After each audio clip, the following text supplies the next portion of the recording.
yourself. Beautiful. Episode 95 from everyone. I'm here learning something today from Kevin Zito. My guy, thank you for making the trip out here. What's going on? Thanks for having me. Beautiful. I know you're a lighting director here, so we'll get into that in a second. My plugs up top here is that if you want a unique and memorable music video, memorable, I always fumble through that word very quickly. There's a lot going on to that one. Reach out. I haven't found a good way to promote it, and I used to just say music videos, and then I felt like I was selling myself short by just being like, if you want a music video, it's like, no, I think I make more than just a music video. Media. There you go. Yeah. But yeah, if you want something, reach out. We're booking for summer and fall at this point. I guess summer is just about fall, but yeah, maybe fall when this comes out. Kevin, I know you're booking lighting. I know it's touring lighting. I know it's lighting rigs. I know it's one-offs, everything. Where's the best place for people to contact you if they're interested in lighting work? For the most part, I tend to do word of mouth. I mean, I do have a website that I haven't maintained in a very long time. A lot of people just reach out to me via one of my socials, probably Instagram, Facebook. So if you know someone, just have them ask for my phone number, stuff like that. I'm pretty casual with it. But if you do want to know, my website is kzlights.com, Lights, kzlights.com. Perfect. I want to start here. You recently just had a post that went unbelievably viral. It seems like it caught a window of its own. Yeah, it's got a life of its own. The algorithm gods just kind of took off with it. Happens sometimes. Several months ago, probably like 6 months ago, I got really bored one day, and I set up my phone and I literally just had it over in the corner while I was just tapping through some cues on my home studio because I do all the programming at home on like a 3D visualizer, so I don't have to have the lights blinding me while I'm programming. And it got like, I think 300,000 views, something like that. I was like, okay, that was weird. And about 2-3 weeks ago, I just randomly did it again. It got like 60,000 on it. I'm like, oh, okay, algorithm seems to like that. 2 days later, it's got 1 million now. It just kept going. Well, between Instagram and TikTok, it just hit 1 million yesterday. Jesus, it's an unbelievable number. Yeah, and you know, I think a little bit of his luck of the algorithm, but I think people really do kind of like seeing that curtain lifted, like, hey, what's going on behind the scenes? But it's really interesting to see people's take on what's happening in that video because a lot of people don't get it. 100%. Yeah. For context here, it was a video. You're programming, I believe, with Shadow Intent. It was Shadow Intent. Yeah. And so you're programming and saying, here's what it looks like. And so it was a video of you sitting at your console, kind of like button mashing, for lack of a better term. That's literally what I'm doing. And watching, the strobes flash, so you kind of get the full sense of how this thing comes together. Yeah. Which I think a lot of people like it because they don't realize how much goes into programming a light show. I think a lot of people, it's just like, oh, it's lights. And myself included, it's like seeing that made me go like, oh, damn, this is, way more. Yeah, it's very instrumental. I mean, a lot of people think that they're just on auto mode or they think it's AI or something that's just like magically synchronizing these things together. And I don't blame people for thinking that, but it's like, no, there is someone who's out there almost like playing an instrument in time with the lights a lot of the time. I almost assumed it was like a MIDI thing where you'd be at a console and that you'd be like dragging a thing up and down and like making the strobe bar longer, like making the red bar, like it. To a degree, it is like that. More structured. Yours is like a very free-flowing way of doing it, which seems like a cooler and like better way to get an organic product out of it. Well, the cool thing about the way the lighting world works, as far as like the hands-on portion of it, is it's very open format. You can make that board do whatever you want. It's not like a lot of people see the faders and they think, oh, it's linear. Like, okay, this fader for this audio channel, this fader for this audio channel. When you open up the program, it's a blank canvas, and I can make any fader or any button do anything I want it to. Sure. So if I want, all 100 lights to have 100 buttons where I got to program them all manually, I can do that. Or I can group it all together and have this one fader do everything. Yeah. So sometimes if I'm doing a show where I want a lot of manual control, I can do all the tappity tap stuff. And then sometimes I can just do what's called making a cue list where it's like, okay, this button, the verse, this button, chorus. And I can just flip through it like that. Usually for me, it's a hybrid of the two. But definitely. So, it's definitely, there is a lot of correlation to what you would imagine as being like operating a MIDI controller type of thing. It's not too far off from it. That was my understanding, yeah. And so the context here is that I think Shadow of Intent reaches out and says, hey, we're adding a song to our set. I assume they realized that they had 50 minutes instead of 45 minutes or something, and we're looking to fill the last 5 minutes of a set or something like that. So it's funny, this is actually going to be the first time I'm talking publicly about the context of that. And of course, I know we're talking about their business, so feel free to leave out whatever needs to be left out. No, this is totally fine. If anything, I probably should put this out there. I was lying in that video. So Shadow of Intent hit me up months and months before with what they needed for that set. They had I think 40-something minute set that they were doing as direct support for Chelsea Grin. Yep. And there are a couple of nights on the tour where I think they separated from Chelsea Grin and had their own little like routing headliner show. For those, I think it was maybe 2 nights they did that. For those nights, they needed some extra songs. I was running behind on my schedule, so I gave them a show without those headlining songs to start the tour, and I said, okay, give me a couple of days, I'll hit you back with the full set. So I was going back and giving them the rest of what they had asked for months prior. And I just decided to be goofy because I mean I've known the Shadow of Intent guys for a long time, so I was just busting their balls. It was evident, right. Yeah. And I thought it would be more apparent that it was a bit. You know, maybe it'd be more apparent to people who know me personally that that's just the kind of shit that I say.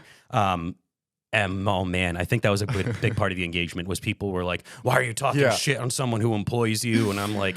Which is so foolish to assume. It's like no one's going online to be like, "Hey, my boss sucks. My boss fucked me over." Here, right? Like, unless they got fired by them or something. That's an insane way to lead a conversation. Yeah. No, I actually wanted to do a bit where I met up with both Shadow of Intent and Signs of the Swarm because I actually did the lights for every band on that tour except for Chelsea Grin. Hell yeah, okay. I did a tour for Chelsea Grin a couple of years ago, so maybe one day I'll get them back. But sure. No. The guys who do Chelsea Grin love them to death. Awesome. Yeah. But I'd met up with them at the Palladium in Worcester because I don't go out on the tours. I just program them, and they had their guy Thor. I love Thor. Shout out Thor. He was running all those openers for me and running my show for me. Awesome, Beautiful. Dude. I wanted to meet up with them and do another bit for TikTok where they were all going to look like they're standing around angrily because I was talking shit on them and make me make me read an apology for talking shit on them. We got busy. It didn't end up happening, but the whole thing was a bit. That's why immediately after that, I did the same thing for Signs of the Swarm. I'm like, bitch ass Signs of the Swarm wants 1 too now. That was, I was lying. That was literally just me doing my work, trying to engagement bait, and it fucking worked. I appreciate the honesty there, and I think you get the exclusive on that one. 100%. There's been, I have to leave names out of this, but there's been a couple times out here where I've known that to be the case, that people had misled, and on the show I'll be like, "Hey, so what this?" And they go, no, it was. And I was like, I know, you're lying to me right now. So I appreciate the transparency. So here's the thing. I don't objectively have an issue with lying, so to speak, when it comes to engagement. I mean, like, this is entertainment, right? This is what we do. I don't even like using the word lie or fabricate or anything. It's like, hey, look, we're creating entertainment here, and like the only real difference is I actually didn't tell Shadow of Intent I was going to do that. So I think Chris was a little like, huh, okay, but I did ask Bobby and Signs of the Storm if I could do it, and they're like, send it, fucking go. I love all those dudes. But they seem like a group of guys. Yeah, I don't know them too well, but from what I know them, that they seem like they would be they're the homies. Signs of the Swarm actually used to drive up from West Virginia or Pittsburgh, I forget where they were at the time. They would drive like 10 hours up to come pick up the lights from me. Damn, they'd like spend the night at my house and hang out and everything. They're the homies. I love Signs of the Swarm so much. Okay, sick. 9 different branches to go on here. One is like, I know in the Shadow of Intent video you were programming, I think it was like a breakdown of the song. Yeah. Is it normally like a one take kind of thing and then you go in and patch little stuff? Or is it normally I do the breakdown and do the breakdown 10 times, like a vocal take until you get it right? What's like the standard way of programming a full song and then a full set? I tend to program songs in a very, very linear fashion. I'll program like whatever the first moment of the song is, and I do it in order. And a lot like recording a song, I can stop, I can punch in, I can go back, I can edit, move things around. It's very, very similar process. Sometimes I will stop and say, okay, I'm just going to do the breakdown here and then pause and then go back and review it. There are times I do the whole song as one run through. I've been doing Shadow of Intent for so long that it's kind of why I picked that song, because I can actually like one take do all those songs now. Gotcha. I did their very first ever show back in 2017, their debut at the Webster, and I've done almost every show with like, at least not live show, but like programming their tours and stuff. I've been with them since. So there was a time I did, what song was it? It was Melancholy. The opening, was that the name of the opening track on Melancholy? I think it's called Melancholy. Don't quote me on that. Oh, geez, I should know that. I programmed that song in less time than it takes to play the song. Interesting. Yeah, it's muscle memory at this point. Interesting. So sometimes it is a manual in order process. Sometimes it's just kind of clicking and dragging stuff in place. But I'm surprised, even like as the lighting, I assume the lighting package is the other big variable here, where like as you're going through like each run they're on, I assume it's a different lighting package or it changes to a degree. So that must impact and influence and add some challenge. It does. And that's one of the things is that, you know, I come from, you know, very, very small background with what I had access to and the size that like the bands could afford. So I'm very used to thinking about the way I choose my design. Like, okay, what do I want to see here? What do I want to do? As though I'm on the world's smallest light rig. So then sometimes when I have more, it's like, oh, cool, I can spread my arms out a little bit here. I can really add something to this. So I think that approach makes it a little bit easier for me. But you know, there are times where I have an idea and I'm like, oh no, wait a minute. We had those lights on the last tour. I don't have them here. What am I going to do with that? So the variables do have to be accounted for. But Shadow of Intent specifically is one of those bands where I've just been doing it for so long. I don't even have to think about it with them. I just I just go. And I think the other key there is you have the intuition, and they trust the intuition. There's kind of that alignment between your creative visions at this point where you've gone through the ups and the downs of the learning process. So now you can create with the confidence of like, oh, they're going to like this because I know where their tastes are, I know what they kind of want already. Right. And here's the thing is that Shadow of Intent is one of those bands that because I grew with them and they grew with me kind of thing, they don't often have input for me. A lot of the time they're just like, hey, here's what we're doing.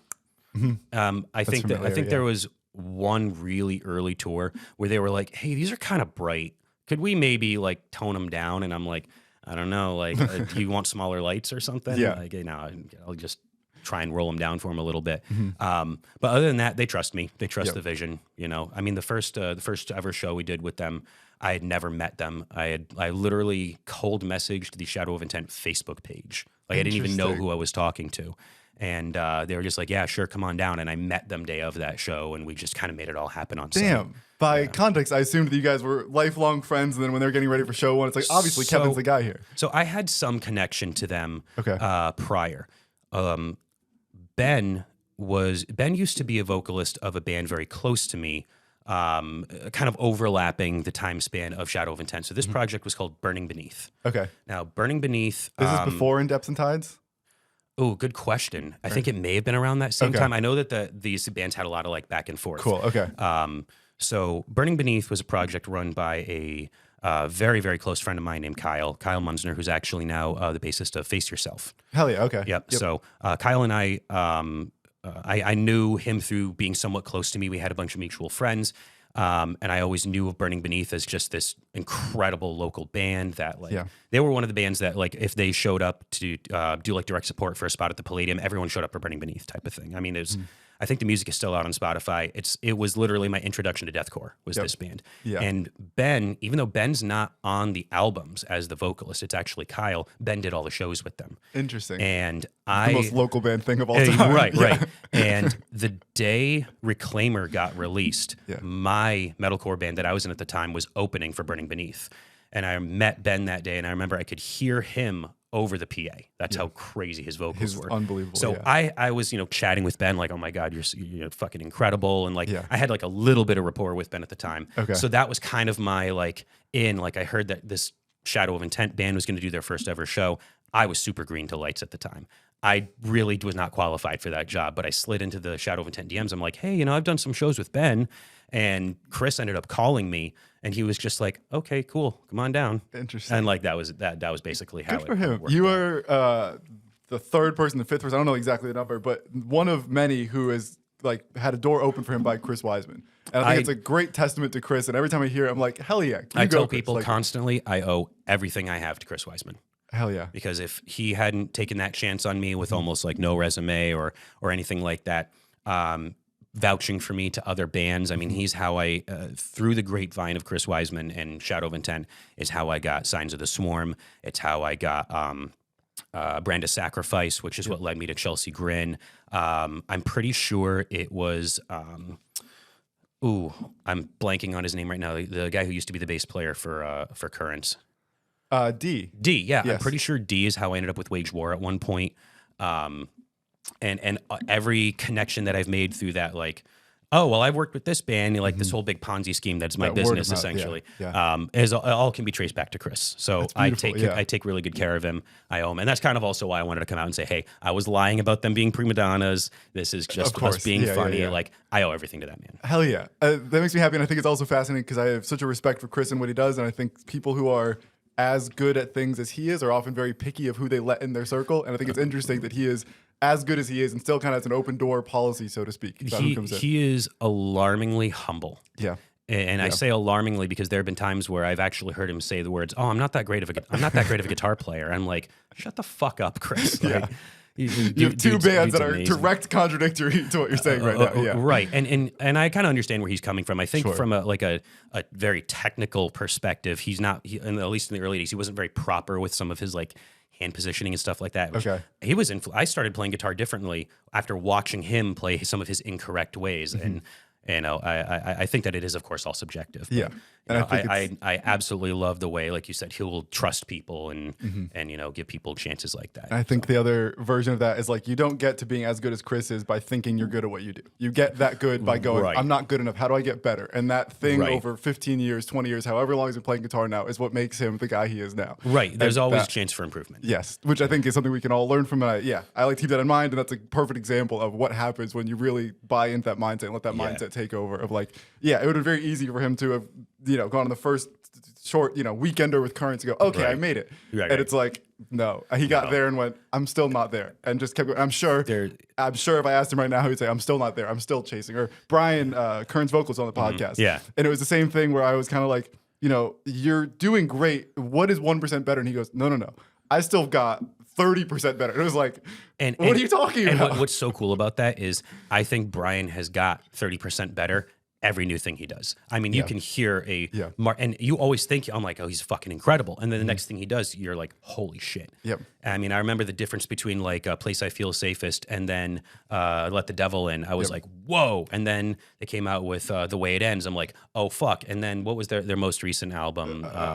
I'm really bad with some of these names. I am horrific with them. I know it's the right cover. I can see it in my head. I know remember me. The most recent album, and I was like, this is literally their best work yet. And I know, and I'm sure they got another one coming soon. So I'm like, God, what's gonna happen? What are they gonna melt my brain with this time? 100%. I want to go back here a minute ago. You talked about how there was a similar thing or something that overlapped with my video experience here. We talked about how like you started with like one light and you got so used to programming with one light that now when you get 10 lights, it's like, oh, fuck, you feel like there's a luxury there. And I think I've really found a lot of comfort in that. Of like, I used to be self-conscious about having small video budgets and going, oh, I can't do enough. And then I got this thing of like, no. If I can learn how to make something look good with one light, once I get 2 lights, I'm going to be unlimited. And now that I have 5 lights, 10 lights, when I get these opportunities, it's like, oh, now that I've learned how to make I would use the phrase polishing a turd, which is like an old Mythbusters thing of like, there's an old Mythbusters episode where they literally, took a turd and polished it like a pool ball looking thing and made art out of it. And I've always used that phrase of like, most things I work with aren't turds. I understand it's a very like degrading thing to say about the projects I work on. But that's what we do. This idea of like, no matter what the thing is in its physical form, there is an alpha version of it that you can make that is beautiful and perfect and has all the things. And so I've really taken that of like, okay, with one light, can I polish this one light turd into a pool ball? And then once I get 10 lights, once I get a bigger budget, once we get the location we want, there's so much room for growth. And it sounds like your lighting journey was the same thing here. Sorry, just to finish that thought. My lighting thing I think is fascinating where like, it seems like the barrier to entry would be huge. Where with a camera, I need a camera and a light. With lighting, one light, there's not a whole lot of programming that can happen, is my understanding here. So like, what is the early days of this? How does this thing get started? What does the infancy of programming lights look like for you? Oh, the infancy of programming lights for me was clamp lights from Home Depot and surge strips I was pushing on and off. That's so funny. Yeah. That's I think a lot of people can relate to their little janky homemade rigs like that. I've done that in the last year for sure. And I've had almost every step that there was in between there, like the little, my DMX USB DJ grade light software. I squeezed so much more out of that setup than I should. I did that first Shadow of Intent show was with one of those little Guitar Center like DJ grade light show USB sticks. Damn. I did first tour I did with Lorna Shore was on that whole thing too. Hell yeah, okay. And eventually as time went on, I was like, okay, well now I think it's time to step things up. Now there's a need for the next step as opposed to just a want for it. Right. And I think that something that I try and do to kind of keep myself grounded is always remember that, I could do this with less and I should always be able to do it with less. 100%. Yeah. But it's okay to use good tools for the job. I look back at some of the things that I did with those early like control systems and little USB sticks and stuff like that. And I'm like, how the hell did I do that? How did I get by knowing what I have for a control system now? But I think it's okay to have good tools when you are, a carpenter needs a sharpened chisel is the kind of thing that I say. Yeah. And, and I have some experience in photography as well. And I can relate to that from the camera standpoint. It's like, I shot with an A6000 for all of my entry, amount of time. And I hated that thing. Yep. But then once I got my hands on anything full frame or, I got some good Sigma lenses, I was like, okay, I didn't really need this, but man, is it nice to have this. 100%, yeah. And it's always a weird balance. And I try and keep the same humility in mind of like, it's nice to have the good tools now and I'm glad I have them, but I'm still confident that I could do this where like people always go to the camera and it's like, no, give me your iPhone. I promise that I can still do this thing and it's I'm going to run into little hiccups here and there, but like there's a confidence that comes from working with like the entry level gear for so long. And I think people are so often quick to dump $10,000 and it's like,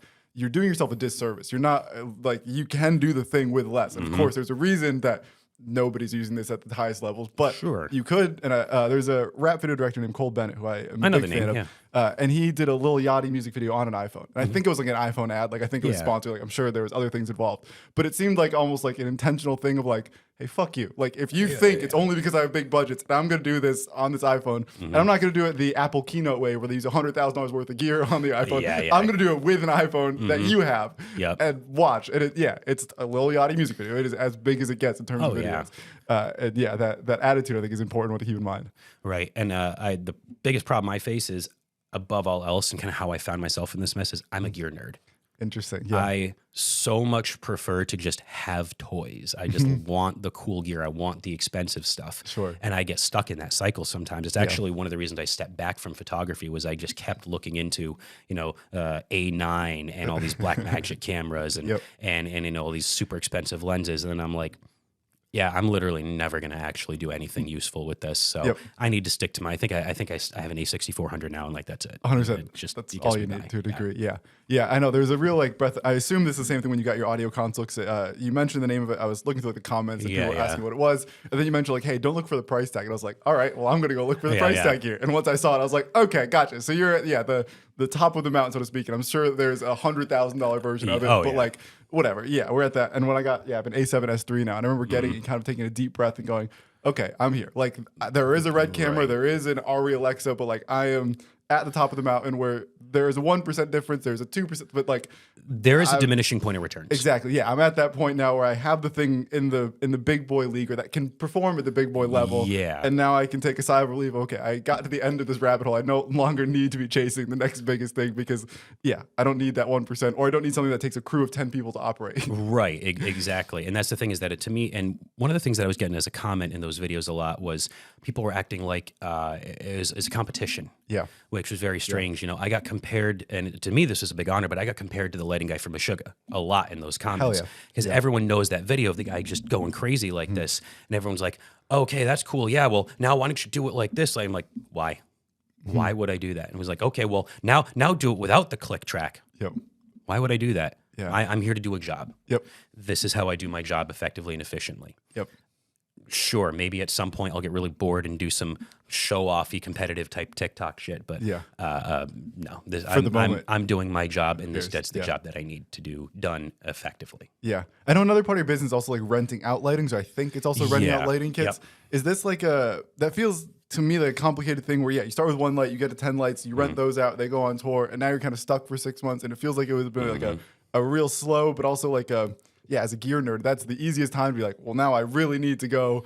But then the second light fixture kind of has to be bigger than the first one because that's how our brains work. We don't want to get the half-size version of the one that's already out there. That's definitely a tough tightrope. It's a very tight rope to walk because you also have to kind of get your footing for a while and figure out what market you're sitting in and what's going to sell to where you are, but also kind of future-proof yourself a little bit too. I mean, I have tens of thousands of dollars worth of inventory sitting around in my warehouse that I have never rented. I've never sent out. Interesting. Yep. And then I've got some stuff that I just bought on a whim. It's never been in my warehouse. I don't stop sending it out. And now I'm like, okay, well, this is working for me.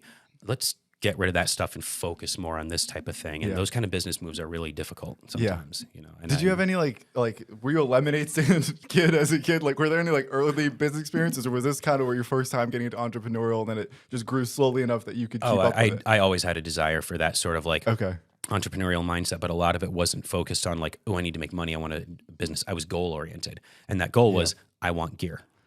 That's funny. The paper, like musicians' friend catalogs would come in, and I'd be like, I want that. I want the Les Paul, and I want this like, Tascam interface so I can record. How do I do that? Yep. And me at 11 years old would be reading through like the Connecticut statutes, like the league, like labor laws, trying to find a loophole allowing me to go to work at 12 years old so I could afford my like stupid shit on the musicians' friend. It was always just about, I want nice stuff. Interesting. And whether it was a lemonade stand or convincing my parents to pay me for mowing the grass, and you know what, they were very supportive of things like that too. They were like, hey, listen, if you're not just asking for money to go waste it on things. If you want to work out something where you do, you go pull weeds up in the yard, we'll give you $5 for that kind of thing as long as we see you're working towards a goal. They were supportive of that sort of thing. So. Now, the entrepreneurial mindset, once again, goes back to me being a gear nerd. Interesting. Was music in the household growing up? Were they supportive of this? Were they also entrepreneurial? Like, what is the foundation, I guess, that makes this come out of heaven? It wasn't so much that they were entrepreneurial. I mean, the music was definitely in there, but my parents were just very, they were just fiscally responsible. They were the kind of people where they're like, hey, look, we're going to teach you how to like check unit pricing when you go grocery shopping and be smart about it. You know, here's how you have a savings account and stuff like that. That was a lot of their focus. But no, my dad was a musician. So as much as I owe everything in my career right now to like Chris Wiseman, I owe everything from the foundation to my dad. He, you know, he was a musician. He actually owned a very small recording studio at one point, and he did a lot of just smaller stuff for whatever bands he was in at the time. And I think he had like a small service doing like children's music for like customized recordings and things like that at the time. Interesting. So there was always just guitars around. He was always, there's, you know, like little VHS home videos of him playing guitar for me. And he gave me my first guitar, I think, when I was 2. And, you know, supported me throughout, I mean, my entire life. I think my dad bought me a guitar for Christmas last year. He's just always pushed me on the music side of things. You know? Dad, who owns a recording studio, every recording studio I've ever been has 11,000 microphones in it, and they use 3 of them. But it's that gear nerd, that gear accumulation. It sounds like that's exactly where this comes from here. So. I definitely got the gear. I would say my dad's more of a collector than so much a gear nerd. Okay, it was just like whatever he got into, he just kind of like. I mean, he was a vinyl collector back before it was called being a vinyl collector. It was just having a music collection. So he just had hundreds of records, that sort of thing. As far as I know, his recording studio was nothing more than an old like 8-track cassette recorder and like 3 microphones. It was just interesting. That was more of a functional thing for him, to the best of my knowledge. But no, I definitely got bitten by the guitar bug with him. That was something we share. I think I currently am down to like 40 guitars in my collection. 40 something. I'm down to that. I have no clue where he's at, and I don't even want to know. But no, I definitely got a little bit of that gear nerd thing from the collector's mindset I got from my dad. Down to 40 as an achievement. Oh yeah, no, I'm proud that I'm down to that. It was a problem. It was a real sounds like it. Yeah, sounds like it still might be a little bit of a problem, just much less of a problem. I mean, I'll talk about it with my therapist tomorrow, maybe. Tell him I'm on their side. Yeah. Let her know I agree with her. Yeah. Cool. Okay, so it sounds like a 2-year-old. You got your first guitar here. Yeah. I assume then this starts as like a local band kid, and at some point local bands go, hey, we need lights for our shows, and it kind of becomes like a need that you're fulfilling. Where does the music thing start? Are you in a band in elementary school, middle school? Where does the music So truth be told, I think it actually worked the other way around, and I didn't really realize it. I've always loved live performances. I mean, another thing that my dad always did was he had, amongst his many collections, you know, he had music collections. He also had like a lot of bootlegs from like old vinyls of like live recordings and stuff. Mm-hmm. And I loved like Queen Live Killers was my favorite Queen album. That's a garbage live album, but I just loved the live aspect of it. He had a bunch of VHS tapes of like live performances from like late night shows and stuff that he would record. Like I think I had Creedence on the Midnight Special or something like that. The big one for me was I think you can still find it on YouTube. It's Queen's Rock Montreal video. It's just that big. I think it's from the '80s. The big performance of theirs. I mean, something about the energy that those live performances had. The lights always captivated me, and I was always like drawn to. Oh wow, they have these smoke machines and these big flashes of light, but it took me many, many years to realize that that's what I was passionate about. I was always just like, oh, I want to be a live musician and I want to be a part of that energy. And, you know, getting into like high school age and stuff like that when I was in my shitty little wannabe bands with friends like that. And I was always on them about like, oh, we need to go grab some lights from Guitar Center. And I want to have one of my buddies sit up there. And they were like, will you drop it with the fucking lights? We're just playing at the Webster Underground tonight. Like, relax. And I was just hell-bent on it. It did not dawn on me until maybe 10 years ago. I'm like, oh, that's where I need to redirect my energy and stop trying to make it in bands. That's funny. I feel like my journey was a similar one of like, I grew up liking music and it's one of similar. I didn't quite connect it at the time. And in hindsight, it makes a lot of sense to me of like, my walls were covered in posters. Like I just, every alt press magazine, I was cutting out every single thing that I thought was cool and it was all over my walls. And at the time it's like, well, yeah, I like music. I like listening to it. It makes sense to put them. Sure. And as an adult now looking back, it's like, oh yeah, I was just soaking and everywhere I looked was a new cool thing of a band I like to look at. And there's still like posters and images that are like burned into my brain of like, I'm chasing it. I'm trying to make that thing still. So what was the one that kind of made you really like first one? Because like I mentioned that for me it was the Queen thing, but like what made you really be like, oh, I like that that's the element. Like, what was like the poster or image? Interesting. I don't know if there's a single one. I was a big Good Charlotte fan growing up, and there's a Good Charlotte live at, I think, Brixton Academy in the UK that I remember watching a bajillion times, and I think that gets me into some idea of like what is a camera and what is documenting time, and into this thing of like, oh, I wasn't at that show, but I can be a part of this show now, and some where that like personal connection comes in. There's a photo of, it's the Asking Alexandria drummer, and they're outside in like a festival, like looking up, and there's like storms in the background. It's just like, I don't know. It was just one of those like images that who knows. It told a story. Somehow, And I remember seeing that, and like, the poster on my wall is very vibrant still. I think the more honest truth is that I got into music, and I wanted to be in music, and I always wanted to be involved in it, and just am not musical. So I remember like playing guitar and filming guitar covers and going, hey, I really like when I get to the filming part, but the learning the song part of this really sucks. Yeah. I really don't like doing this part. Maybe, what if I find someone else to do the guitar part and I can just focus on the video? And of course, at this time I'm filming on like the front camera on my MacBook, like using whatever iMovie, like as janky of a setup as possible.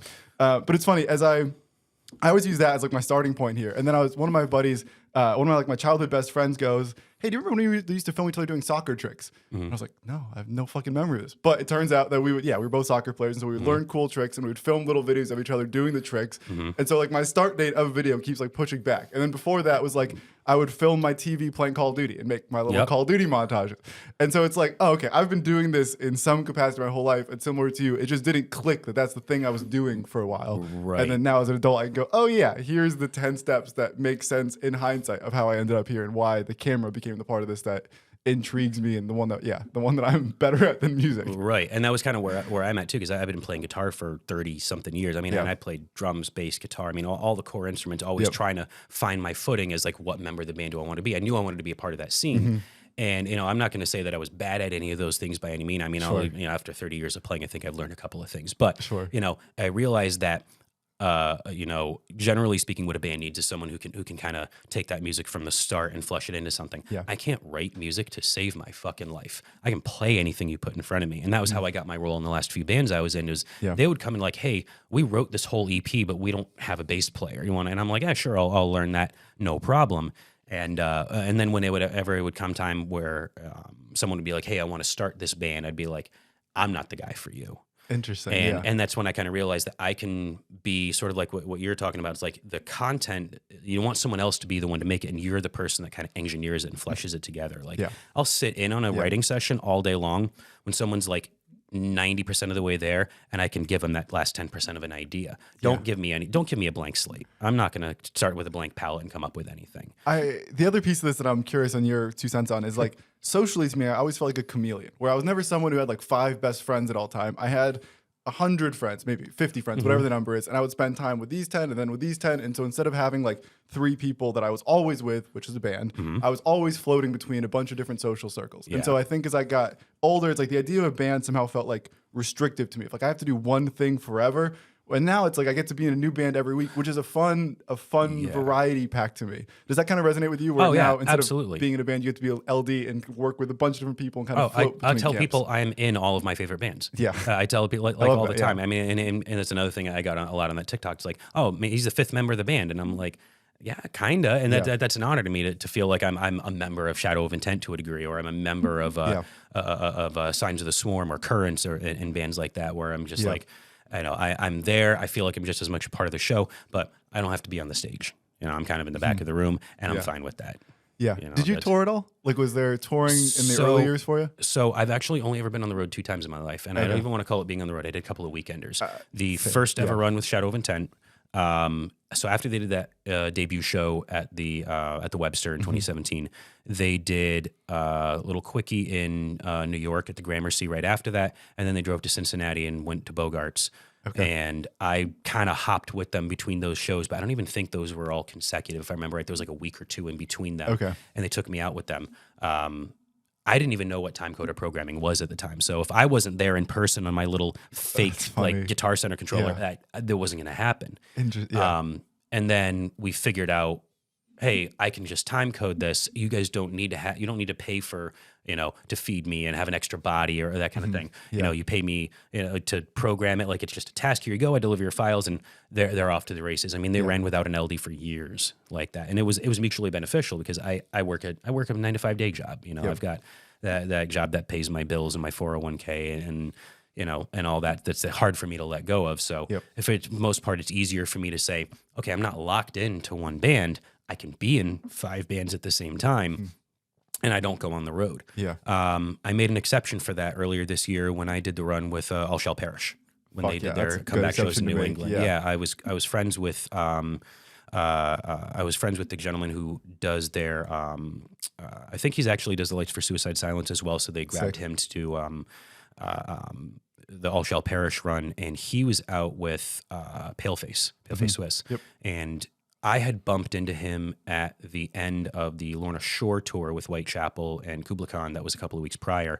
And the funny thing is, all of us LDs, there's not a lot of us. So a lot of us know each other on Facebook and the internet. Same with the camera world. Right, exactly. Tiny, and I'm actually just I'll get to that in a second, but I'm always curious, I have all these friends who I never get to see because we're always out doing shows, and I'm sure it's the same with you too. But so I was leaving, and I was like, oh wait, that's Colin. I know him, and I was like, yo, Colin, good to meet you in person. The next day, he was like, hey, do you want to go out with All Shall Perish? And I'm like, yeah, fuck it, I'll take some time off work. I can make an exception for that, and that was a really, really cool experience to get to go out, because a lot of the time I feel like all of my peers, all the people who are in the lighting world, they're living in vans and they're going on tour, and meanwhile I kind of feel like, do I not have the sort of pedigree to call myself an LD because I have the white gloves on and I stay at home and I don't do the touring life? And I was like, okay, I feel like I need to get my hands a little dirty. That's relatable for me as well, where I've done a little bit of touring with camera stuff, but most of it now is music video stuff. So for a while when I was getting into concerts and when I was doing the concert stuff, it's like touring was the end goal there.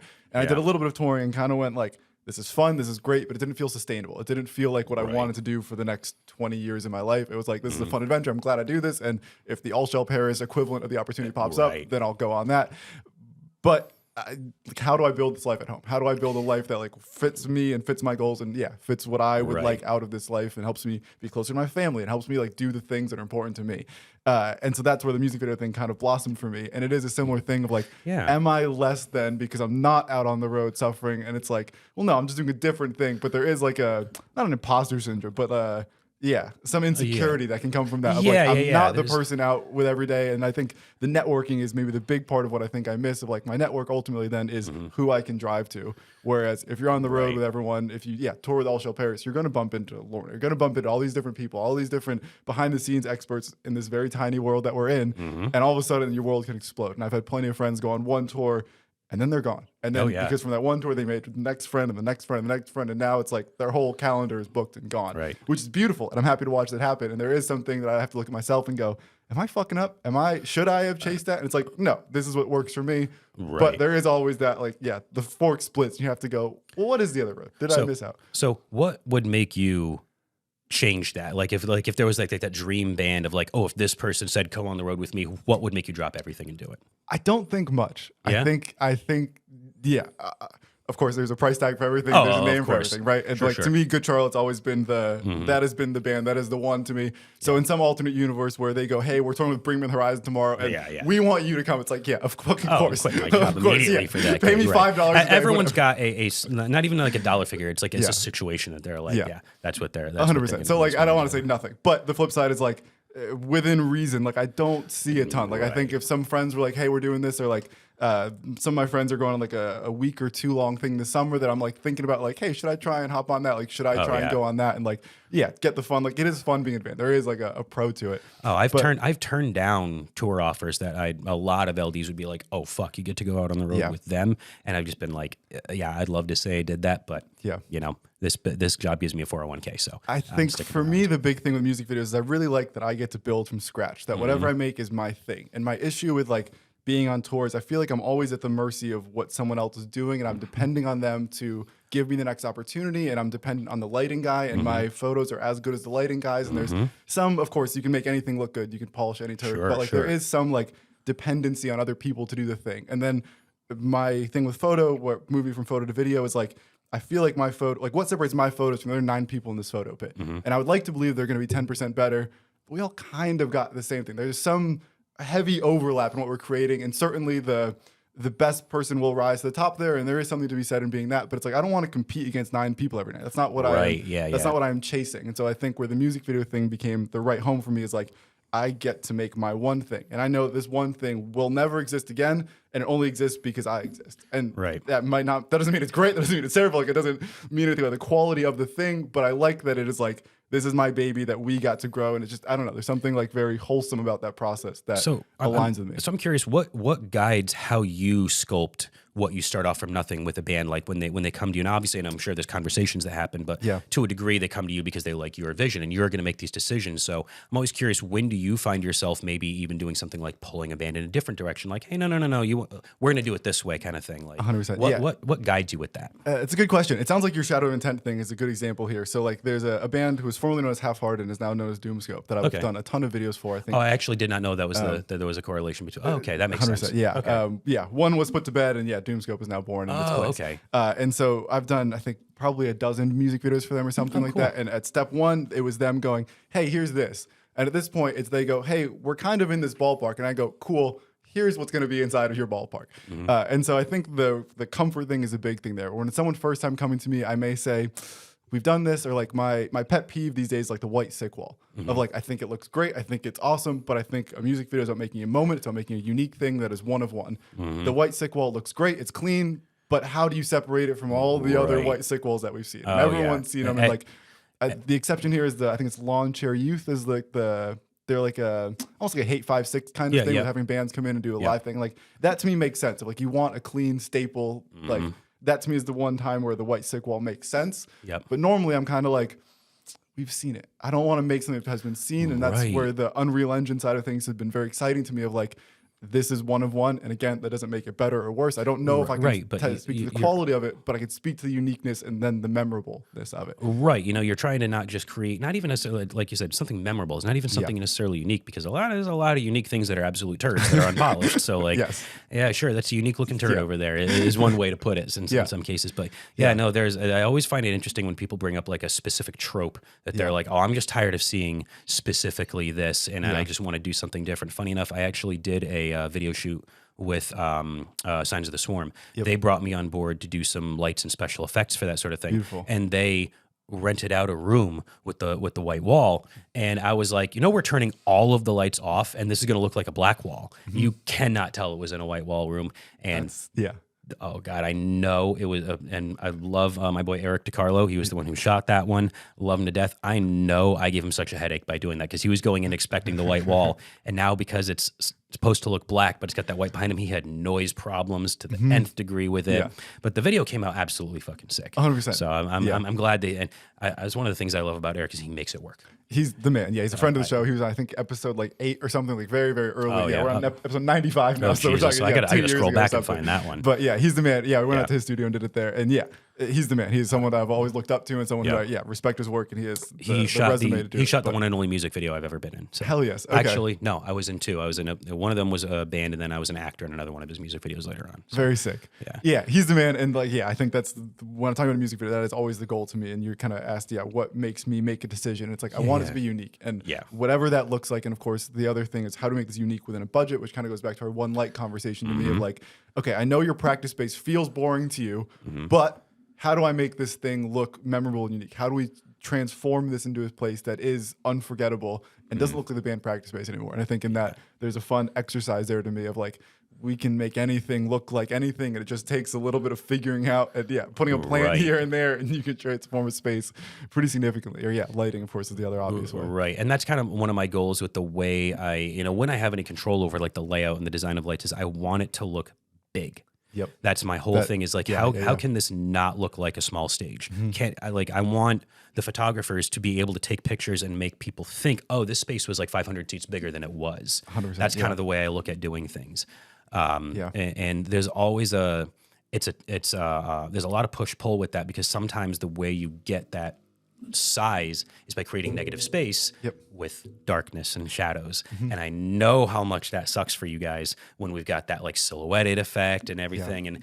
And I will also stand by the fact that the silhouetted look is not what a lot of people think it is. You're not actually not having front wash on them. You still have to light them up. There's ways to do it. You create contrast. Like, big fan of side wash.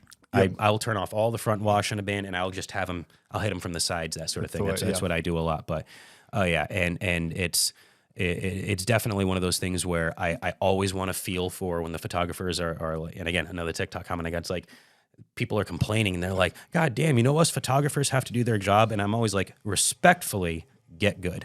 Like, I'm doing my best here, but I've also got a vibe to create. Figure it out. Yeah. Like, and also, I'm a photographer too. I can feel for you. I'm trying to find a balance here, but get good. 100%. And it's also like I'm going to get canceled for saying that. We can't make everything for you. And I also saw like there's a bunch of, with any TikTok that has that many views, there's going to be some people saying disagreeing with the take or having a dissenting opinion on it. And I think it's, we can't make everything for everyone, which is also a bizarre thing of like when you're the LD, I think it's a different thing where for me as a video, it's like I kind of can make a thing or I can be a lot more accommodating, I think. Whereas with the LD, it's like, you can't. There's going to be a whole lot of people with a whole lot of different opinions, and it's so tough to appease everyone. And it's something that I still like try and, I don't know. I have this weird thing of like I can't listen to the bad comments, but I also can't listen to the good comments as well. Right. And it's this thing of like if I listen to the good comments and not the bad comments, then I'm just deceiving myself and ignoring the thing. Yeah. But I also know the bad comments are not something that I'm going to let change my thing. But I'd be lying if I said the bad comments don't get in my head and they don't live rent-free and take 1% of my thought whenever I get to the next crossroads again. It's important to try and take those negative comments and look. I try to look for patterns. It's like, okay, are all these negative comments coming from the same area? Then maybe I actually do have some work to do on it, kind of thing. Yeah. Thankfully, I haven't had much of that on the current video, so I might be doing something right when I just have people trying to find reasons to nitpick and hate. And honestly, a lot of it's just the deathcore haters. So I'm like, well, this song fucking sucks. And I rage bait. I engage with them. And I'm like, that's what I'm saying. This band sucks. And I'll comment right back on them. And I just torque them up. I did a video recently for Euclid that got put up on Lambgoat because Matthew Konowski, the drummer, was, Shadow Intent and Oceano for a little bit. So Lambgoat picks up and says, X Shadow Intent, X Oceano does this video. And we all know Lambgoat comments are not a flattering place. Oh my God. And so it was one of those like, all right, take a deep breath here. I don't think I've ever seen a Lambgoat comment section that had anything other than troglodytes in it. Just like you can't. No interest in engaging in those. None. But it is, this fine balance of like, I don't want to. I think you're right. I think listening to the majority is maybe the wise way to do it. Of going, okay, there's 3 morons and 1,000 people. That means there's 997 good opinions, and that's okay. The numbers speak for themselves. If I please 99.7% of people, then like mission accomplished. Life's good here. Right. And I also sometimes try and make sure that I'm not letting my current sort of bias for this being my latest work that I'm proud of influence my ability to take criticism on it, because the most current thing you think you're doing is often what you think is your best. So a lot of the time I'm like, oh no, I just made this. This is awesome. And then sometimes I'll go back and look at something I did 4 years later and be like, oh no, they were right. That sucks. I shouldn't have done that. So some, I don't know, maybe just bookmark it and go back. Let me read the hate comments next year kind of thing might be how I approach it from here on out. That's wise. Yeah. I wonder if it's the same for you. I've found myself kind of going back to old videos for inspiration now where there's things that I almost forgot that I did or that I know how to do, where I've done enough things that I forget like, oh yeah, 3 years ago, there was this cool trick that I used. Let me use that trick again. Is it the same thing with lighting where you kind of go through phases and then go, oh shit, in 2022, I did this really cool effect that I should, revisit. So funny enough, there's a video on YouTube of Shadow of Intent at the Webster Theater on their Melancholy tour in February of 2020. Fun fact, I filmed that entire set while I was running lights. I held my phone up for 50 minutes and ran the lights with one hand. Don't know why. That sounds like the worst. I think if I remember right, my tripod broke or something like that, and I'm like, fuck it, I need to get this set. That sounds like the seventh circle of hell. I was like switching hands, trying to do it left-handed and stuff like that. But that night, so they ran with a small tour package, and because that was the last night of the tour, they're like, hey, for our finale at home, can we like double up on things and make it bigger? So when I showed up to add the extra lights and program it, some of the programming got messed up. It was not the kind of thing that anybody would ever notice. It's one of these lighting guy things. And I look back now at some of those things, I'm like, I would love to recreate that. I want to go back and see like what got messed up. How can I make them move like that? Because I kind of want to redo that. The happy accidents. I actually sometimes still, even though I have all the like the better console and the stuff that I progressed into now, I'll go back and look at some of the shows I did with my really dog shit early gear and be like, I think just almost in like homage to it, I want to recreate that shitty early look. There's one song in particular that Shadow of Intent does that I will always, to the best of my ability, completely recreate from the very first show, and that's when they do We Descend. Interesting. Every show I've ever programmed for We Descend is a copy of their first night, even though I can do so much better than that now. I only ever program it that way. Who knows? Maybe next tour I'll finally update it, but I'm just recreating that early dog shit show of mine. Every tour they do that one. Interesting. Yeah. What, like, just for the sake of paying homage, is there like a nostalgia to it? What is the motivation? The motivation is that, I mean, there were Reclaimer had just come out at the time, so they were doing a lot of that stuff. And We Descend was the album opening. That was the first time Shadow of Intent ever played live for anybody. I mean, there were people. Someone flew in from Germany to go to the Webster Theater to see that show. People were driving from the other side of the country. I've never felt real electricity in a room than when I put my hands on those faders and I pushed up the lights and everyone saw Shadow of Intent for the first time, and it was that song. And I think the whole time I've just been chasing that one moment, maybe. Interesting. Okay. And it feels wrong for me to do anything different now, but who knows? Maybe one day I'll have to change it or something like that. But every opportunity I've had since, because I think they've only toured that song maybe twice since then. Okay. That could be maybe 3 times. Okay. So I don't often get to do that song. So when it comes back, I'm like, I'm recreating that fucking moment. That's the one. Yeah. That's the one. Okay. Is that like a high watermark for you? Or is that the high watermark, is pushing up the lights and showing the world Shadow of Intent for the first time? That's pretty up there. Very poignant moment, that one's very, very up there. I mean, I've definitely done some really noteworthily cool things before. I mean, I got a call to go over to South Windsor to the Telefunken Lab Studios one time, and I did some work for Mayday Parade. For a couple of their little like live at the lab sessions they do over at Telefunken. Shout out Connor and shout out my buddy Matt who hooked me up. I grew up in South Windsor and I had no idea that we had a Telefunken lab. That's the Telefunken right there in South Windsor. So funny. Yep. It's a tiny, for anyone listening, it's a very tiny town. It's nothing to write home about. So it's very funny. There's a huge music culture there that I'm ignorant to until this very moment right now. Yep. Telefunken's in South Windsor, Connecticut. That's funny. They are awesome dudes. I love working for them. Okay. Awesome. If that's a high watermark, I have to then ask, is there a low watermark? Is there a time where you look back, is like the lights just didn't come on, or programming got fucked up mid-run? Like, is there a moment you look back on and go, damn, I really wish that it was the Shadow of Intent show the year after their debut, when they did their next debut show. It was the Christmas show 2018. It was a disaster. Even the band is like, we don't talk about that show. Interesting. And it wasn't all entirely for me. I had my own issues. They had their issues. It was just not a fun time, but I actually blew out power to the Webster Theater 3 seconds into their set. And I'm not talking like, I popped a breaker. I blew out power to the Webster Underground. Like, bow.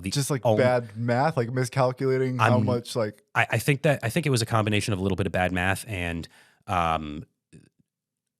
making assumptions about what circuits were actually on what breakers and what weren't. I mean, it's a tiny room. A lot of that shit's mismarked anyway. And everything during sound check ran fine. I tested everything, all like the big pow impact moments with the strobe lights and everything. Everything was fine. Show happens, just knocks. There's like one light left in the corner of the room and the PA system is left. All the beer coolers went out of power. All the lights above of the bar, the cash registers lost power, and they never came back on that night. Like, I think I actually blew something up at the Webster. By the time I ran to the back of the stage, was grabbing extension cables and trying to plug stuff around, got the lights, because I smoked one of the lights that night too. I think we were 2/3 of the way through the set by the time the lights came back on. So they just played in darkness for They played in darkness for, I think, about half a song. Okay. I got about half my rig back up pretty quickly, but the other half was like giving me problems. You might even be able to find videos out there on YouTube of me like pushing Chris out of the way to go on stage and try and fix something. It was a nightmare.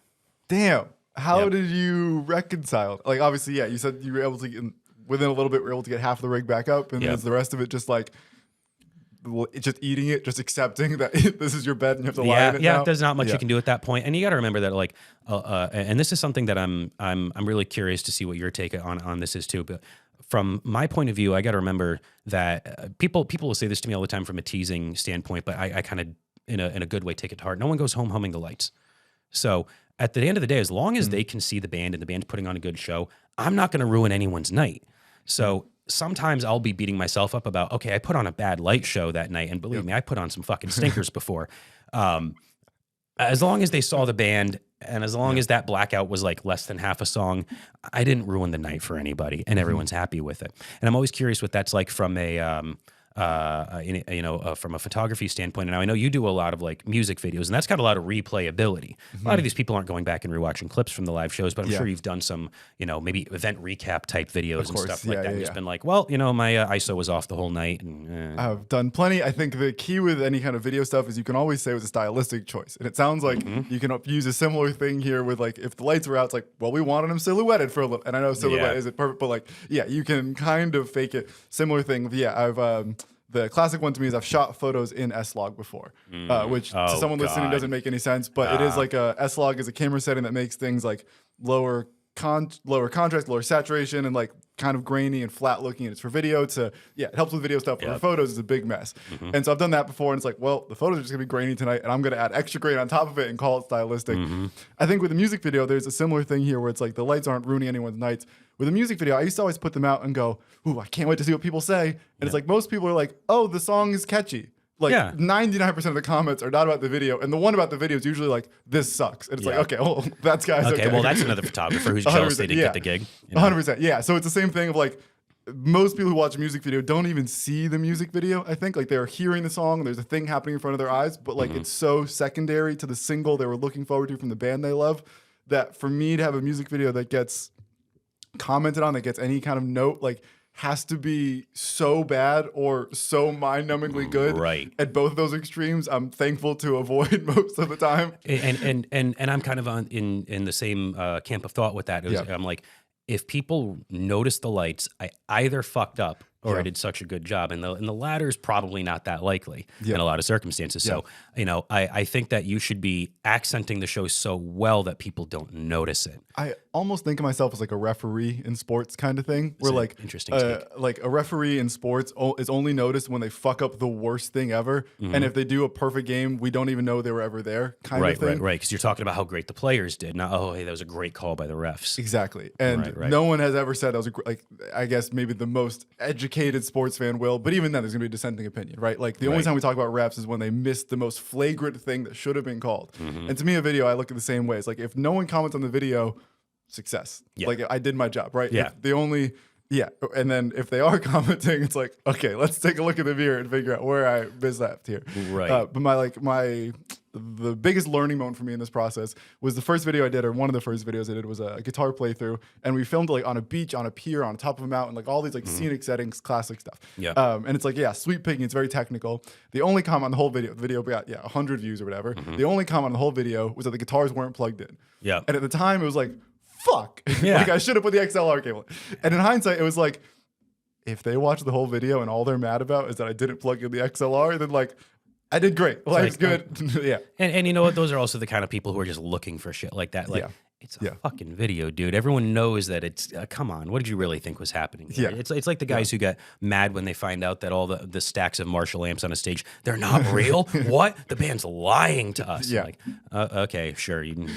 We'll file a report for you. 100%. Those are the same guys who are like, they use auto-tune. It's like, they want it to sound better for you. You're welcome. And I always, that always brings me back to when all of a sudden, I don't know if you remember a couple of years ago, Brendan Urie released that Panic at the Disco album, and he's like, this is the real me. It's raw. It's got no auto-tune. And everyone was like, yeah, you should have gone back to the auto-tune, bro. I felt so bad for him when that happened, but I'm like, I think you guys are starting to get it now. 100%. I think it's that thing of you can't appease everyone, and to the people who you can never please, it's like, I don't want to please you. Like, I don't want to please the guy who's mad that I didn't plug the guitar in. Like, to me, it's like, fuck you, dude. Like, I'm sorry. I would love to make you happy, but you're not my audience here. You're not my demographic that I'm aiming for. And I use a lot of that. I actually use photography a lot of the time as a correlation to when people start complaining about things like autotune. Is it's like, okay, do you really want to see what the raw photos look like? And I'm actually curious how often you get that, where people are like, oh, just give me the raws and I'll edit them. And thankfully, less and less often. 100%. I don't think people realize. I think a good edit is similar to the referee example, where it's like, if you don't notice a good edit, you don't realize how much this thing has been manipulated. And I think like with the Kim Kardashians of the world, it's like, we don't realize how much of this is not the human. And I'm sure the human is beautiful and stunning in real life, but it's not at all what makes it on TV. And like, I think about this in the context of like interviews and the podcast clips that I put out. It's like the podcast clips are 6 minutes boiled down into 30 seconds. And that's why they're entertaining and salacious. And that is true of every interview we've ever seen, of every media thing. Like, the Oprah interview. It's like they talk for an hour and they put out 20 minutes of it. And it's like, well, yeah, because they cut out 40 minutes of bullshit that no one wanted to hear. It's like, do you realize how much of everything that you've ever consumed was cut down to what was made for you? You didn't just find this, really cool viral personal moment. No, we knew what we were putting out there, and it was for you. And I've always been a little bit irked by how much people feel the need to be convinced that everything is organic. Do you think that you discovered this band? No, they were put on a shelf at a store and it was put there for you to see. Yeah. And I mean, you go back to, even like in the 50s and 60s in like the Nashville, the country music scene, like we call it beef now, but that was called a work back then. Like they weren't, the country singers weren't. It was all wrestling. It was the same exact thing as wrestling is now, It's entertainment. That's all it is. And it's not a bad thing that you weren't duped. You didn't have the wool pull over your eyes. You're enjoying what we want you to enjoy. That's a good thing. Yeah. It's very strange to me of like, people love movies and I'm happy they love movies, but it's very weird to be like, we love this actor. And it's like, well, you love the character they were written into and how they expressed it and how it was cut out and how they cut around and how the director told it. It's like, what you think you love is very much manipulated and very far from this thing, this person that you are idolizing as the thing. And not to say that Leonardo DiCaprio isn't talented, but he's a product of 100 people behind the scenes that we never are going to get to see. I've always found it interesting that in the music scene, how much that becomes a thing with the musicians, but it's entirely based off of these people's perception of them and their music. I've got some very, very close friends in the music scene who are nothing at all like what the people think they're, people in the Lamgo comments and shit like that think that they are. And it's always so funny to me how much of that, parasocial relationship that people have with musicians is completely manufactured in their own head. And it's so funny to me. In hindsight, this makes me even more grateful to be behind the scenes to a degree of it's like, I guess maybe the podcast is a direct contradiction to this, but as a music video director, it's like, they're going to see the five guys on stage and I'm going to skirt behind. And like at some point in my 18, 20-year-old life, it's like, no, I want to be the guy on stage. And it's like, the more I'm around the guys on stage, it's like, I don't envy that spotlight and that critique and the lamb goat comments of this, like the IRL lamb goat comments that I feel like everyone in a band has a story of being at a merch table and someone comes up and just says the most like, you were a lot better 5 years ago kind of comment. It's like, hold the, one of the best terms I ever heard from that was chatting with some of these people who have, obviously not going to say names, but some of my good friends who have a very, very big following. Sure. They call them punishers. Oh yes, of course, yeah. And it's like, I'll hear one of them be like, "Oh, I had a real punisher in the crowd tonight," and it's someone who's following them around, trying to say stupid shit to them, and I'm always like, all right, I'm glad I get to stay in my little enclosure back here at front of house where I've got, I got racks around me and I get to be away from these people. That actually got to be a problem for me at one point where I started having this almost inflated sense of superiority to some of the people around me where I'm like, look at these fucking peasants around me. I'm the one back here. I don't want to talk to any of these filthy fucking people. And I had to stop myself and go, wait a minute. These people are the reason I'm here. I need to relax, but man, do they make it fucking difficult sometimes. It's very relatable for me. It's the equivalent for me is like, I get to be in the front row at every show. Yeah. Like I get to be in the photo best pit view of the house every night. Where everyone wanted to be front row and they had to get in line 6 hours early and wait and get smushed and sit through 3 bands that they may or may not have wanted to see just to be there for the band. And it's like, I got to go sit in the green room and have water and relax and kick my feet up. Yep. And then I strolled up here 5 minutes before they went out and I got it. And 100%, there can be that same ego that can develop of like, oh, I got here. And so my remedy here is I try and I was 100% that kid who was in the front row at plenty of times. And so I do my best to look at them and go like, that's me. That is me. Whether that person looks like me, whether they are anything like me, it is me. It is me in just a different body, in a different physical form, but the energy of them. And I've almost found that as a way to stay motivated at times where sometimes you're at the show and I'm sure there's a lighting example of this where it's like, I don't want it. This is work. For all that I love my job, for as grateful as I am to be here, there are nights where I want to be on my couch, where I am tired, I'm sick, there's something going on behind the scenes, whatever that thing is that means that this place that I would have killed to be in and I still would have killed to be in is not where I want to be right at this very moment. Yeah. And looking at that person in the front row and realizing okay, that's what I'm here for to some degree. It's I am here for that version of me who was 16 and would have done anything to be here. now I can reframe and have a little more gratitude and be a little more present in the moment instead of being, so privileged and so spoiled by the great views that we get to have. And it is tough when sometimes you hear about your friends talking about these punishers who come up and they make their life miserable. And, you know, you watch these stars themselves will express how, you know, they're tired of it and this disdain they have for it. And when they're your friends, you kind of feel like, oh, well, I'm on your side. Fuck these people. It's kind of the tough place to be with it when you're on the one hand feeling like you're vouching for your good friend who's being punished by these people, but on the other hand, you know, sometimes I'll see someone who's just having that that moment where you can tell that they're just like their eyes are locked in with the musician and their hand is out and they're having like this religious experience at the show, and I'm like, man, I remember when that happened to me. You know, and that really is what it's all about. So we all got to find little ways to ground ourselves and remember, hey, this is what it's all about. 100%. Is there any part of that, like, what is your strategy for staying grounded then? Where, you have these moments in the sound booth, or you get to the moment where you get the set to you before times. Like, I assume when you're programming the lights, obviously they send you everything, and you get the sneak peek, the unlimited view of like, oh, here's what everyone's gonna get to experience. Right. What's your way of staying grounded in that? What are you doing to, make sure that you're enjoying the moment and being grateful for it and, present in that moment? Chemical stimulants. Sure. That's a valuable tool. I know. There are times where I have to remember that I have that privilege of, because I get to do it in my studio. You know, I'm pre-programming. I'm in the comfort of my house where there is nobody around. I'm getting to do it in 3D. I can just go take a break. I can just stop and walk away. And if I'm having issues where I'm like, I've listened to this song literally 1,000 times in the last hour. I can't do it anymore. I don't ever want to listen to this fucking band again. I'm just like, you know what? I'm just going to take a break. And then I can come back to it and try and you know, I can make it my own at this point too. You know, I can say, all right, well, I don't want to listen to this song, but I'm going to make something that I want to watch now. And I'm going to be really proud of this moment that I made of it, you know, and then that becomes easier to sort of bridge that gap with you. And then maybe this experience where you have to go out and be at that show around these people that are like, you know, there's a deodorant booth back there, buddy. Like, why don't you back it up a little bit? You know, all those things that we all have to just kind of grit our teeth and get through at shows sometimes. But it's again, and that's just a privilege that I have a lot of the time, is that I'm in my studio space.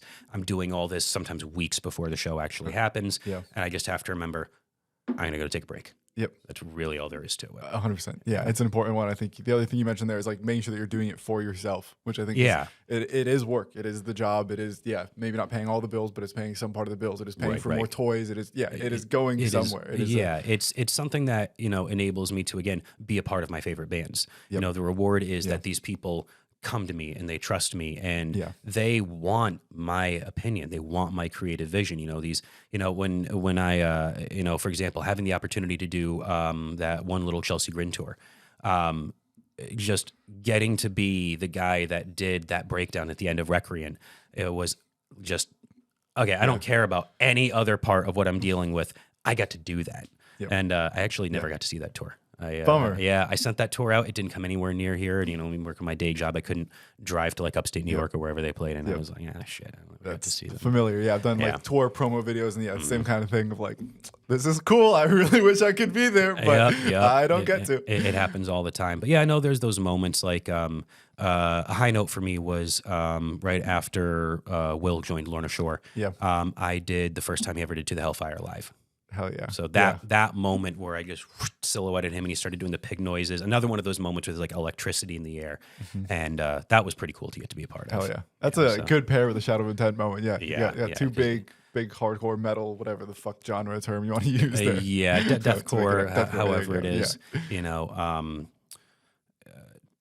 you got to learn to try you got to kind of hold on to those moments and cherish them, as cliche as that sounds, because there are going to be the times where you're sitting in front of house, you know, or in the pit in your case, and you're like, man, this fucking sucks.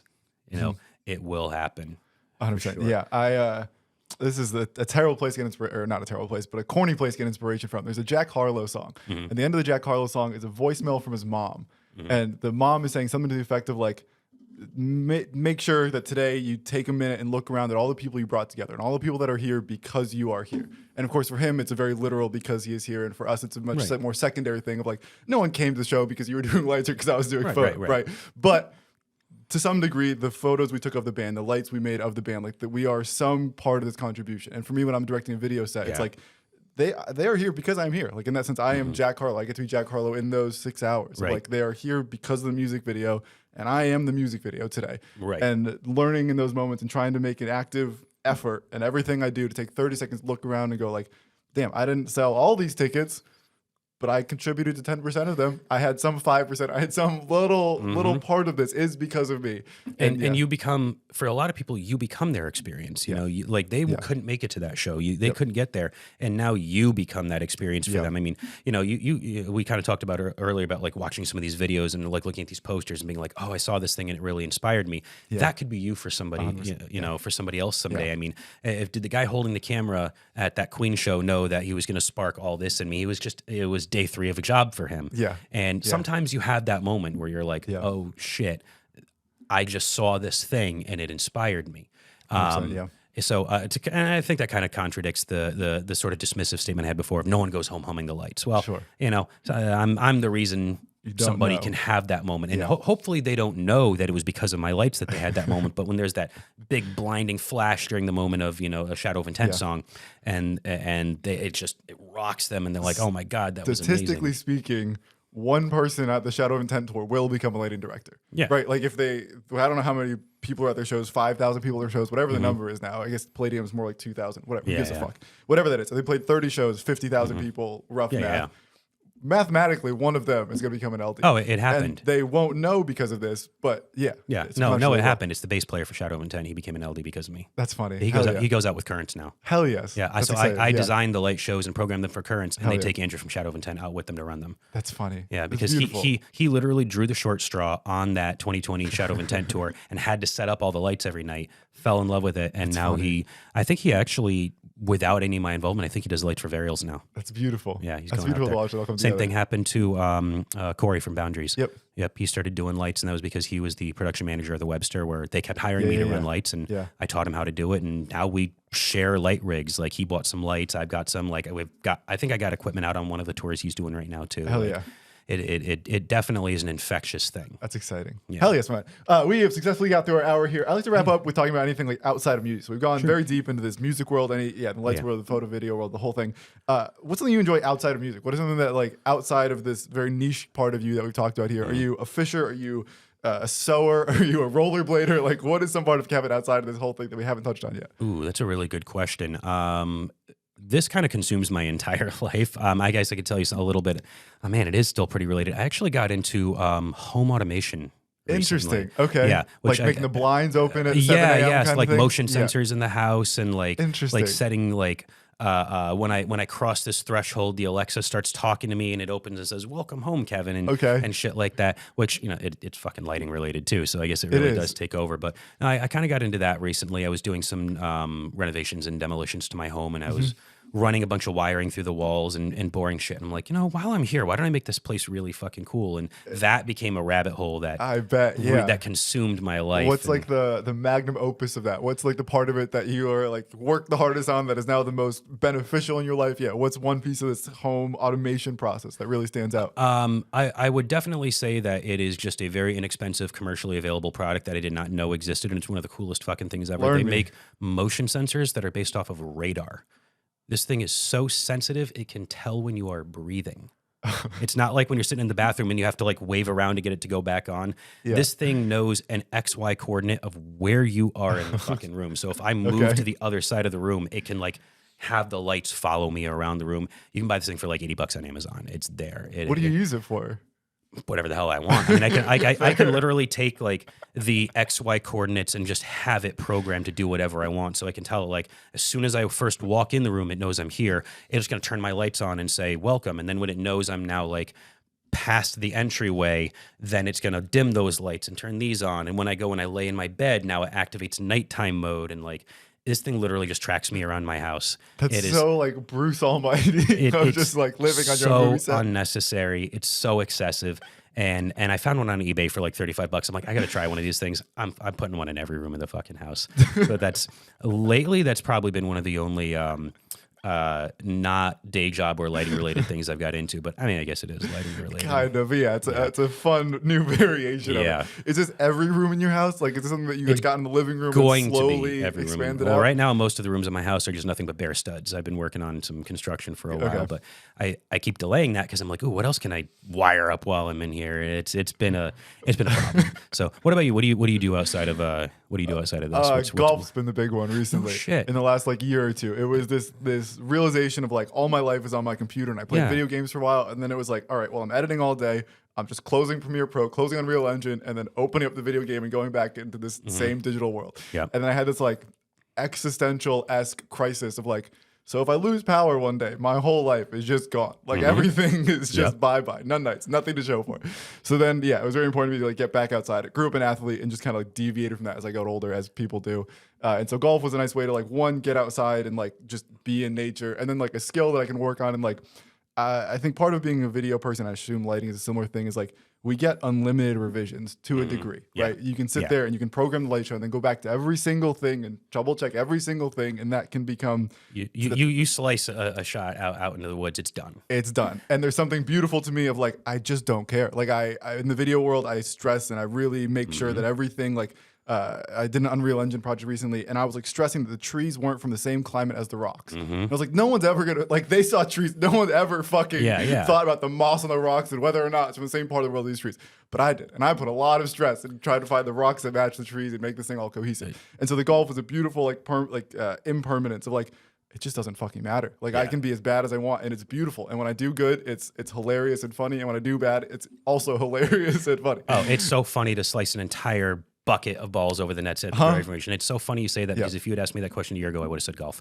That's but funny. The house project that I started ended up actually pushing golf out of my life, and that kind of took its place. But no, my dad just one day was like, hey, I started going to the driving range. Come hang out with me here. And of course, we started collecting golf clubs. I have like 5 sets at my house. He's probably got 40. And that became our little obsession for a little bit. Is we'd go to Goodwill and just find some old Titleist. I'm like, I never hit one of these before. Pay $8 for it. Go to the driving range. Oh, that one sucks. Throw it in the dumpster and then get another one. Like, that was a fun little thing I did last year. Was I played a lot of golf. And I think the other key to me is that I can go do it on like a Wednesday afternoon. Like I don't like. I think part of my schedule is that I'm Thursday through Sunday tend to be my busiest days. And most of my friends are not free Monday through Wednesday. So it's like, what can I just do Tuesday afternoon when I finish editing early and can I go out? And I think the other part of this is like being self-employed. It's like, my time's all in my apartment. Like the podcast was one version of this is like, how do I just bring new friends into chat and like have a conversation? Absolutely. Where it's like, this is the first conversation I've had today. Everything to today has been isolated. Like, that's fine. I like having my own space, but I need some balance. And so golf was also, unintentionally a way to introduce like water cooler talk in my life, where I just go and with someone for an hour and they're a stranger and we talk about sports and whatever the universe and the weather today. And like, I didn't realize how much I needed just mundane conversation in my life. And golf is the perfect balance of that because it's athletic, it gets you outside to a degree, but it's not so strenuous that you can't just have the casual water cooler chat. I mean, I can't tell you how many times I've gone through like 4 buckets with my dad because we were sitting there chatting about guitars the whole time while we were doing it.